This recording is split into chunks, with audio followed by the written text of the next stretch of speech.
আপনার এত বড় সাহস, আপনি ওনাকে থাপ্পড় মারলেন? আরে ও তো একটা বেয়াদব।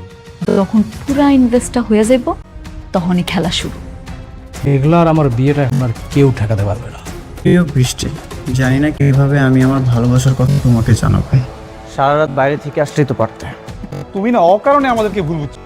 তোমাকে কি বন্ধু বানিয়ে আমি ভুল করেছি? আমার নিঃস্বার্থ ভালোবাসা তোমার ভালো থাকায় কখনো বাধা হয়ে দাঁড়াবে না। আপনার পূর্বে যে অপারেশনটি হয়েছিল, আপনার সেই অপারেশন হওয়ার সাথে সাথে আপনি সন্তান জন্ম দেওয়ার ক্ষমতা হারিয়েছেন।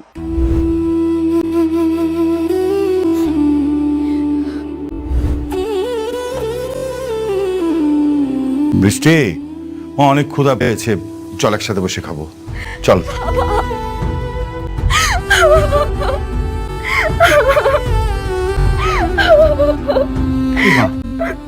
মারে, তুই কান্না করছিস কেন? ডাক্তারের সাথে কথা হয়েছে?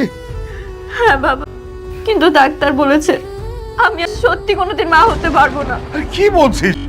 ডাক্তার মিথ্যে কথা বলেছে। দেখ, আমি তোকে প্রয়োজনে নিজে বিদেশ নিয়ে যাব, ওখানে তোকে ডাক্তার দেখাবো। আমি অনেককে কি জবাব দেবো বাবা বলো? অনেক আমার কাছে একটা শুধু সন্তানই চেয়েছে, এটা যদি আমি না দিতে পারি ও তো অনেক কষ্ট পাবে বলো। আমি ওর কষ্ট সহ্য করতে পারবো না। মা, মারে, আমি তো তোকে বললাম আমি দেখবো। আর জানিস মা, আল্লাহ অনেক মহান, আল্লাহ নিশ্চয়ই তোকে এত কঠিন শাস্তি দেবে না। নামাজ পড়, মন থেকে আল্লাহর কাছে দোয়া চাপ, আল্লাহ আমাদের সব বিপদ থেকে রক্ষা করবে।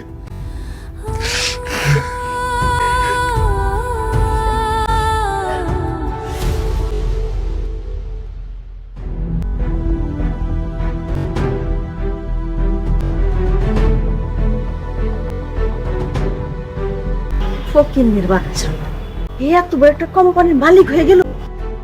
কি দরকার ছিল এত দাম দেওয়ার লেগে সোনার নেকলেস কিনা?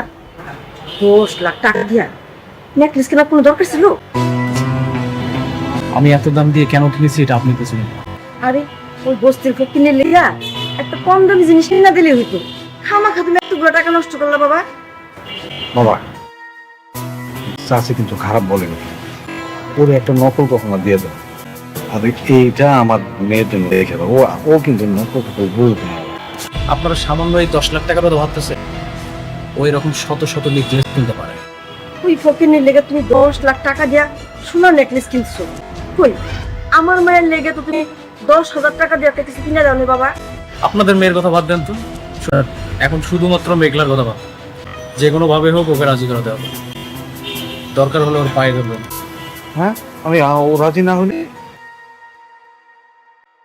রাজি না হলে এই বাড়ির থেকে আপনাদেরকে বের করে দেবেন,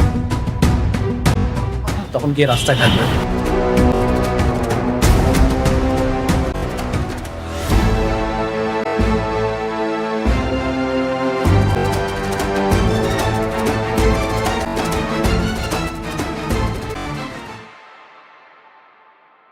কি ব্যাপার আপনি?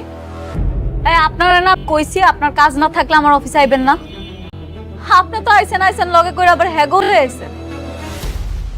মতলব কি কোন তো?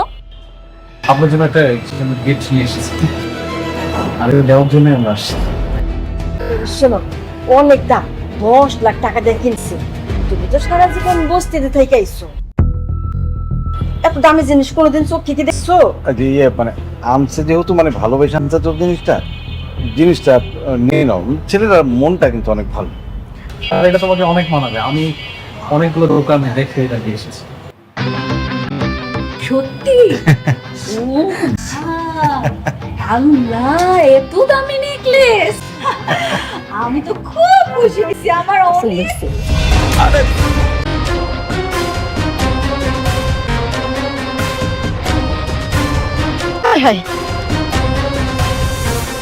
আপনারা কি ভাবছেন আমার স্বর্ণের জিনিস দিবেন আর হাত করে ফালাইবেন? আপনি আমার স্বর্ণের জিনিস কিনা দিলে আমি আপনার বিয়ে করতে রাজি হয়ে যাবো?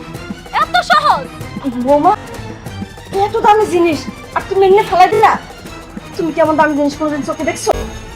আর তাছাড়া তোমার এত অহংকার। হ্যাঁ, আমার অহংকার বাড়ছে। আপনার কোনো অসুবিধা আছে তাতে? আপনার তো কোনো অসুবিধা নাই। কেন আইছেন এখানে? ভালোই কইতেছি, এখান থেকে চলে যান। নাইলে কিন্তু বডিগার্ড দিয়া ঘাস ধাক্কা দিয়া বাড়ি করে দিবি। বোমা আমার কথা শোনো, এই রাতুল বাবা দেখলি খুবই ভালো ছেলে, খুবই ভালো ছেলে, আমাকে অনেকের চাইতে ধরো 1000 গুণ ভালো ছেলে। তুমি যদি বিয়ে করো না, তুমি কিন্তু বেশ সুখে থাকবে। আর তোর যে অনেক ও তো তোমাকে বেইমানি করছে, দ্বিতীয় বিয়া কইরা বউলে ফুর্তি করতেছে। তুমি রাতুলে বিয়ে করো, রাতুল অনেক ভালো ছিলে, দেখবা তুমি রাজ রানীর মতো থাকবা। বুঝছি, কথা আছে না, সোজা আঙ্গুলে ঘৃণা উঠলে আঙ্গুলটা বাঁকাইতে হয়। ওনাদের ঘাট ধাক্কা দিয়ে বাড়ি করে দাও। না না না না বোমা বোমা তা করো না, শোনো না মা, রাতুল অনেক ভালো ছেলে, তুমি ওর বিয়ে করো, কিন্তু তুমি খুব ভালো থাকবা। বলতেছি রাতুল সাহেব, এসব কি সার্কাস শুরু করলেন? হ্যাঁ, আপনি কি ভুলে গেছেন যে আপনার সাথে আমাদের কোম্পানির একটা বিজনেস চলছে? এই আঙ্কেল আন্টি, সিকিউরিটি, ওদেরকে খাট ধাক্কা দেবে একটু দেখেন দিকে। যাইছি যাইছি।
ফ্রেশ হয়ে গেছো?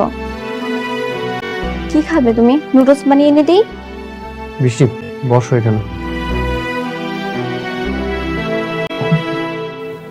আচ্ছা, একটা কথা বলো তো, তুমি আমাকে না বলে কেন ডাক্তারের কাছে গেছো? আমাকে বললে তো আমি তোমাকে নিয়ে যেতাম। ভেবেছিলাম তুমি ব্যস্ত, এর জন্য বলিনি। বৃষ্টি, এমন চিন্তা আপনার কখনোই করবে না। আমার আবার কিসের ব্যস্ততা? আমার যত ব্যস্ততা আছে সবকিছু তোমাকে নিয়ে। ঠিক আছে, আর কোথাও তোমাকে না বলে যাব না। চলো না, ডাক্তার তো নিশ্চয়ই বলেছে তুমি এখন মা হতে পারবে। যদি আমাদের সন্তান হয়, তখন সন্তানের নামটা তোমার নামের সাথে মিলিয়ে রাখবো। কেমন হবে বৃষ্টি? তুমি খুশি তো? হ্যাঁ, খুশি।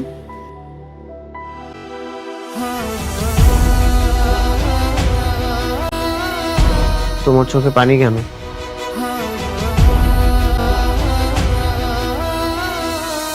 কই, এটা তো খুশির পানি।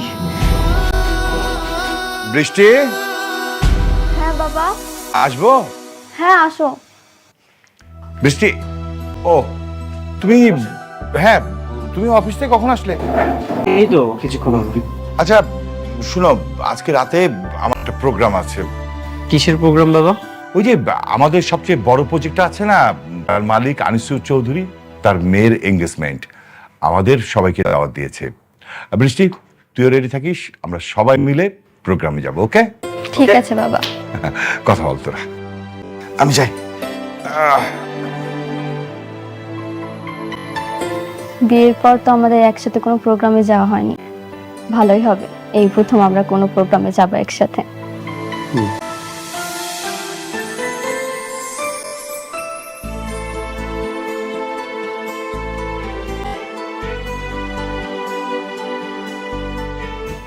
মা কি করতেছস? কিছু না আব্বা, কয়টা ছবি দেখতেছিলাম। ও ভালো।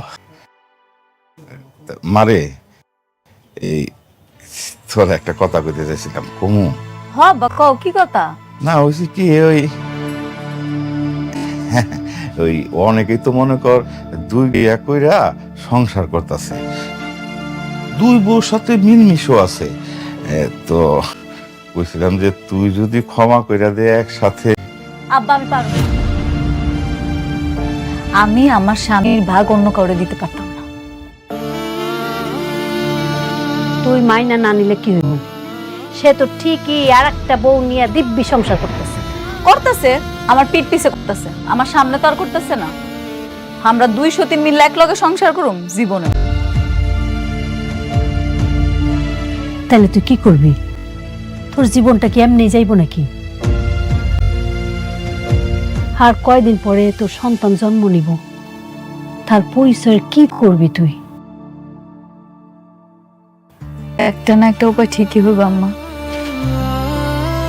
আর তো কিছুদিন, আমার এই সন্তানটা জন্মের পর আমি ওর ডিভোর্স দিয়ে দিব। মারে, তুই আমাকে ভুল বুঝিস না, আমরা তোর একটু সুখী দেখতে চাই।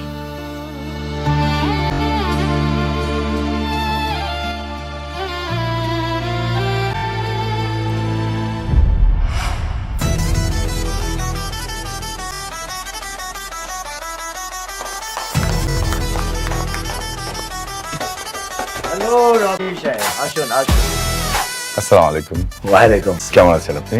ভালো, আপনার আসাতে আরো অনেক খুশি হলাম।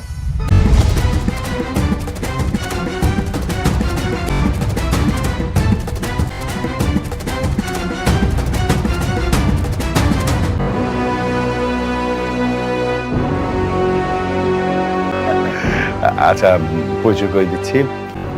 এ হচ্ছে অনিক, আমার মেয়ে বৃষ্টি, তার জামাই। আমার সমস্ত ব্যবসা বাণিজ্য আমার অনেকই দেখে।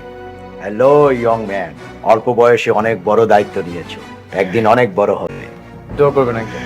হ্যাঁ, দোয়া তো অবশ্যই করবো। হ্যাঁ রকি সাহেব, আমার মেয়ের সাথে আপনাকে পরিচয় করে দিচ্ছি। শিওর। নীলা, এদিকে আয় তোমা।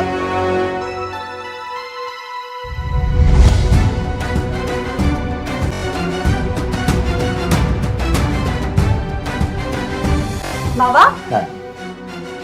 তুমি ওকে চিনো? ওকে ইনভাইট করছো তুমি?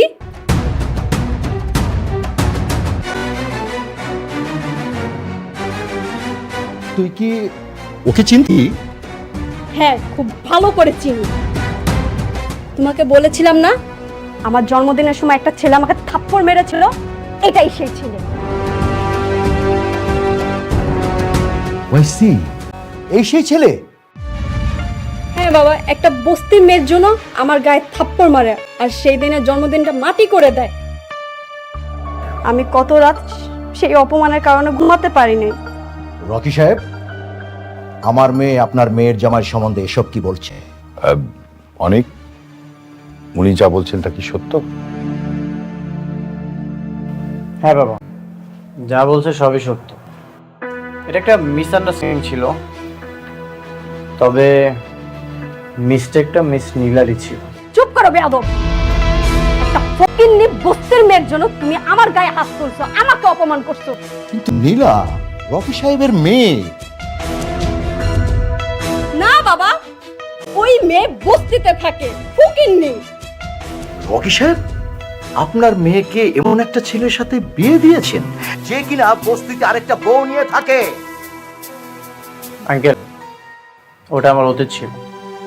আর তাছাড়া আপনার মেয়ে ওকে অপমান করেছিল, এই জন্য আমি সেটা করেছি। বাবা, আমি এই অপমানে বদলা নিতে চাই। আমি সেই দিনের থাপ্পড়টা আজকে জবাব দিতে চাই। ঠিক আছে, তোকে যেমন থাপ্পড় মেরেছে তুইও পাল্টা থাপ্পড় দিয়ে দে, ব্যাস। ওয়েট ওয়েট, প্লিজ দেখুন, অনেক তো বললো যে একটা ভুল বুঝাবুঝি হয়ে গেছে, আজকে এক শুভক্ষণে এই কাজটা না করলে হয় না। অবশ্যই করব রকি সাহেব, আমার মেয়ে যদি ওকে থাপ্পড় মারতে না পারে তাহলে আপনার সাথে আমার যে বিজনেস ডিল ছিল সব বন্ধ করে দেব। নীলা, যা থাপ্পড় মার।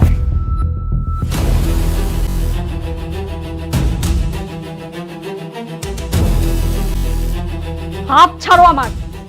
আমি বেঁচে থাকতে আমার স্বামীকে কেউ এক বিন্দু পরিমাণ অসম্মান করতে পারবে না, অন্তত এটা আমি সহ্য করব না।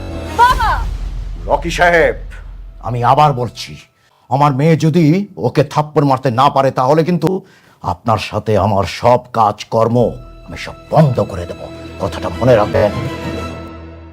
আপনার যা ইচ্ছা আপনি তাই করতে পারেন, রাস্তার ফকির হয়ে গেলেও আমি আমার স্বামীর সম্মান নষ্ট হতে দেব না। স্বামী তাই না? আমি তোকে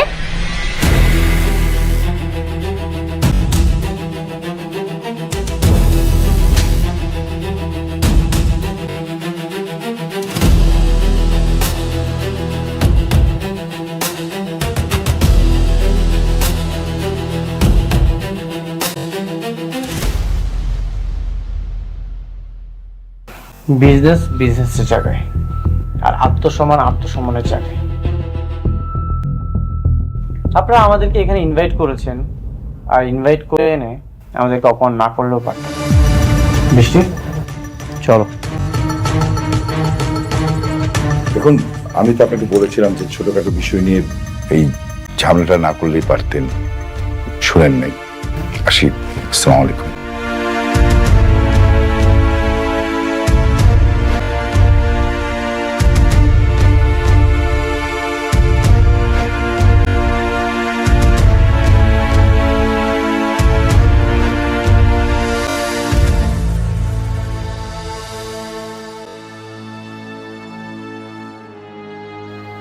এত বড় একটা প্রোগ্রাম, আপনার আত্মীয় স্বজন, ইনভাইটেড গেস্ট, সবার সামনে আপনার মেয়েকে থাপ্পড় মেরে চলে গেল।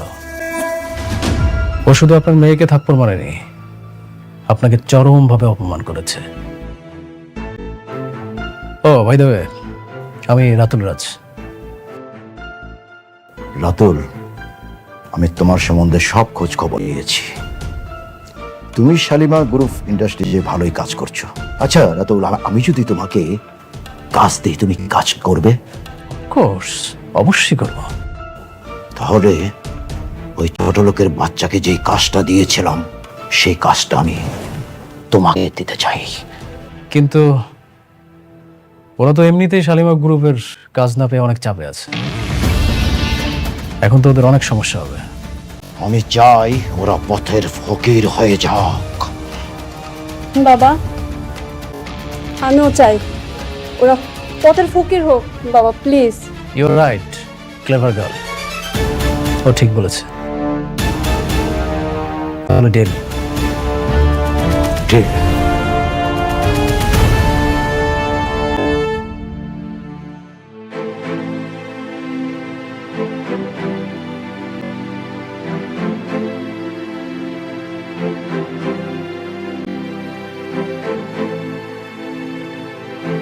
সরি বাবা, আমি সেখানে নিজেকে সামলাতে পারিনি। কেন সরি বলছিস?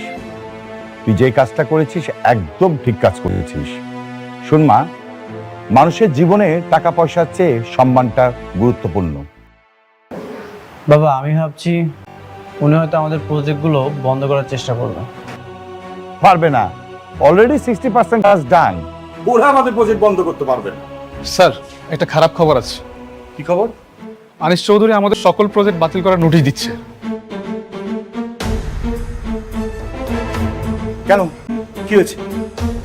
স্যার, স্যার যদি সত্যি সত্যি প্রজেক্ট বাতিল হয় তাহলে তো আমাদের অনেক বড় একটা লস হয়ে যাবে। কেন বাতিল করেছে? কি লজিক দেখে বাতিল করেছে? সাইডে একজন অ্যাক্সিডেন্ট করে মারা গেছে, এটাই তার কারণ হিসেবে উল্লেখ করা ছিল। তারা এটাও বলেছে আমাদের কাজের মান ভালো নেই, আর ইত্যাদি বেশ কিছু কারণ দেখে তারা প্রজেক্ট বাতিল করেছে। আমি জানতাম এমন কিছুই করবে। অনেক টেনশন করার কিছু নেই, দেখি আমি হ্যান্ডেল করব, টেনশন করো না।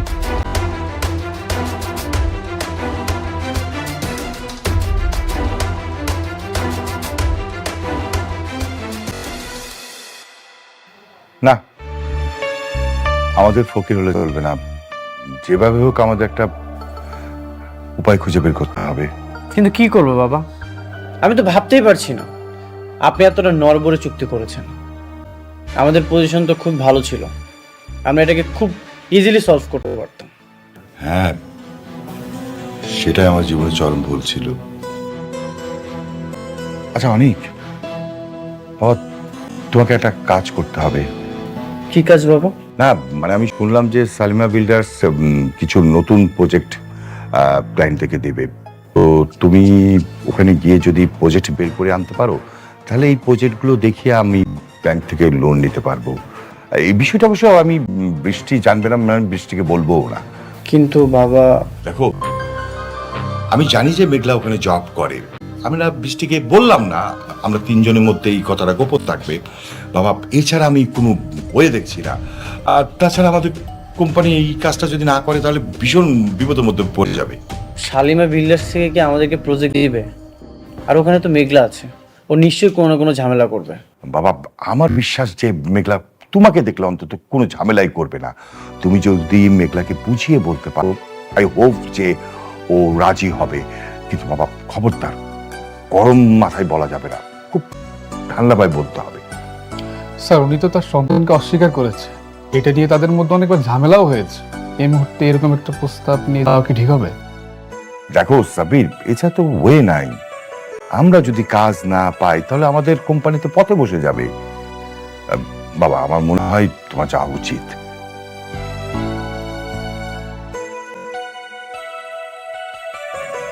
ঠিক আছে বাবা, আমি যাব। হ্যাঁ আচ্ছা ঠিক আছে, অনেক আমার একটু কাজ আছে, আমি গেলাম। যত তাড়াতাড়ি পারো তুমি এটা হ্যান্ডেল করো। হ্যাঁ?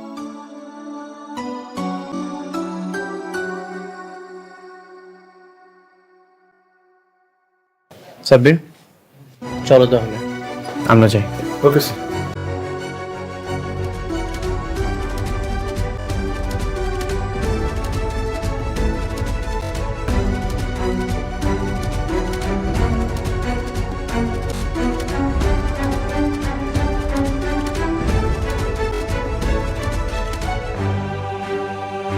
ভিতরে যাওয়া যাবে? ভিতরে যাওয়া যাবে না অনুমতি ছাড়া। আমার কোনো অনুমতির প্রয়োজন নেই, তুমি যে বলো অনেক এসেছো। ম্যাডাম মিটিং আছে, এখন দেখা করবেন না। আপনারা সবাই জানেন শালিমা বিল্ডার্স হয়েছে একটা নামকরা কোম্পানি, আর সেই নামকরা কোম্পানির সুনামটা ধরে রাখা কিন্তু আমাকেই দায়িত্ব। জি ম্যাম।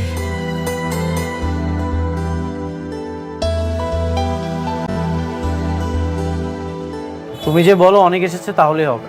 আচ্ছা দেখতেছি। রফিক সাহেব, জি বলুন। শালিমা বিল্ডার্স এর প্রথম শর্তটা হচ্ছে কোয়ালিটি ফার্স্ট। অবশ্যই। আপনাকে অবশ্যই, শুধু আপনাকে না সবাইকে বলছি যে অবশ্যই আপনাকে ইট এবং সিমেন্ট বালুটা ভালো দিতে ম্যাডাম হবে। একজন লোক আসছে আপনার সাথে দেখা করতে। কি ব্যাপার, আপনি মিটিং মধ্যে চলে আসলেন? আপনি দেখতেছেন এখানে একটা মিটিং চলতেছে। স্যার ওনাকে বলছি, ওনার শুনতেছেন, ওনার নাসর বান্দা। যান ওনাকে ঘাট ধাক্কা দিয়ে বের করে দিন। ঠিক আছে স্যার, ওকে। হ্যাঁ, কি যেন বলছিলেন রমজান সাহেব?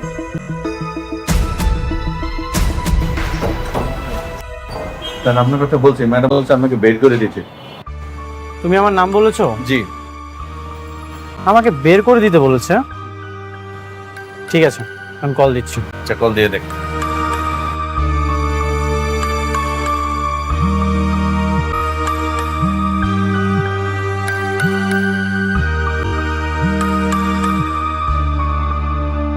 Excuse me. হ্যালো। তোমার অনেক অহংকার বেড়ে গেছে তাই না? আমি তোমার সাথে দেখা করতে যাচ্ছি, তুমি এখন আমার সাথে দেখা করতে যাচ্ছ না?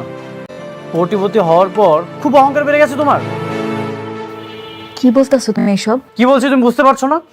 ও আচ্ছা, এখন আমি একদম ক্লিয়ার। তোমার গর্বের সন্তানের স্বীকৃতি দেইনি বলে তুমি এখন আমার সাথে এমন করতেছো।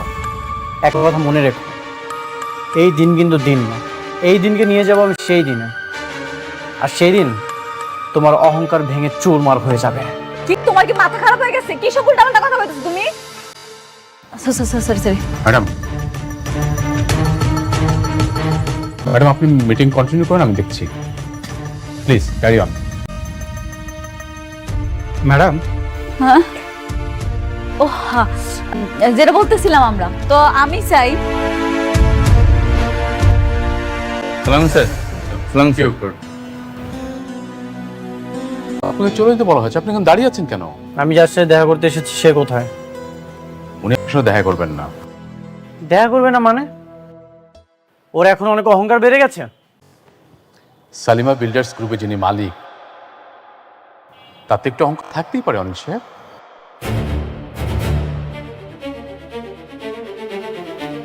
মালিক? মেঘলা সালিমা বিল্ডার্সের মালিক? কিন্তু মেঘলা তো গরিব, বস্তিতে। ওনারা হচ্ছেন ম্যাডামের পালিত বাবা মা। ম্যাডামের আসল পরিচয় হচ্ছে তিনি এই বিশাল কোম্পানির মালিক।